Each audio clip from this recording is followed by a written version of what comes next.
حبس واش فراسك اخي البرشلوني ممكن برشلونة ترجع للمرتبة الثالثة في الدوري الاسباني؟ واش فراسك برشلونة ممكن تخرج حتى هذا الموسم بموسم صفري؟ واش في اخبارك برشلونة اللي كانت متصدرة بالفرق ديال 9 نقاط وكتبحث على الفرق ديال 12 نقطة باش تبعد اكثر من الغريم التقليدي، دابا كتنافس على المرتبة الثانية ولا على المرتبة الثالثة؟ واش فراسك برشلونة عندها مباراة قوية ضد اتلتيكو مدريد، يعني المتصدرين هما واتلتيكو مدريد ب 38 نقطة وريال مدريد ب 37 نقطة. ترتيب لا ليغا مشتعل وبرشلونة مهددة بالمرتبة الثالثة، وممكن ما تبقاش تنافس حتى على المركز الاول، لان اتلتيكو مدريد وريال مدريد عندهم مباراة منقوصة. ريال مدريد عنده مباراة منقوصة امام فالنسيا، الى ربح المباراة غدا او يوم الاحد مع اشبيليا يبقى له مباراة مؤجلة ضد فالنسيا، داك الساعة ريال مدريد في الصدارة ولا اتلتيكو مدريد، لان حتى اتلتيكو مدريد عندها مباراة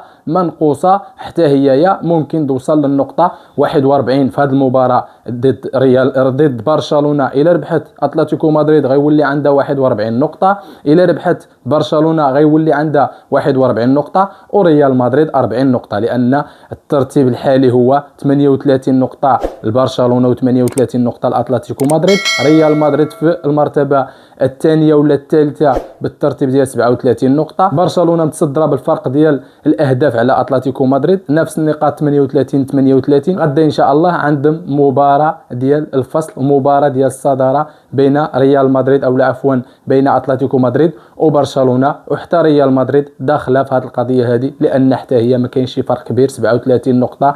الى ربحت برشلونة غتولي في الصدارة، وريال مدريد هي الثانية الى ربحت المباراة ديالها امام اشبيليا، ومع المباراة المنقوصة غتولي ريال مدريد في الصدارة الى ربحت هذه المباراة المنقوصة. اما اتلتيكو مدريد رجعت وبقوة حتى هي كتنافس على الصدارة وكتنافس برشلونة على الصدارة. من بعد تراجع في المستوى ديال برشلونة واللاعبين ديال برشلونة مهدة انها ما تبقاش تنافس حتى على لا ليغا وترجع للمرتبة الثالثة في ظل هذه الظروف، لان برشلونة كتخسر امام فرق صغيرة، وما بالك امام اتلتيكو مدريد. المباراة غتكون قوية، مباراة حسم الصدارة، المباراة اللي غتكون يوم السبت مع التسعود. ريال مدريد غيكون عندها مباراة ضد اشبيليا نهار الاحد مع 4 انتظروا هذه المباريات بفارغ الصبر، لأنهم مباراة تحديد المصير وتحديد الصدارة، من سيتصدر الدوري الإسباني. في غالب الأحيان مدريد هي المتصدرة، أتلتيكو مدريد أو ريال مدريد، وفي غالب الأحيان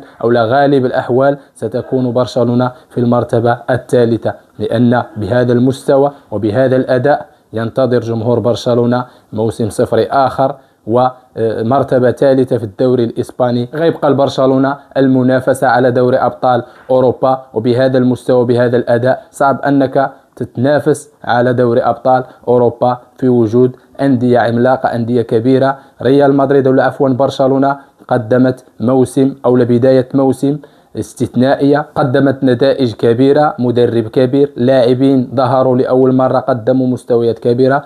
وحاليا تراجع مستوى برشلونة وتراجع مستوى غالب لاعبين برشلونة، لا في الهجوم لا في الوسط ولا في الدفاع.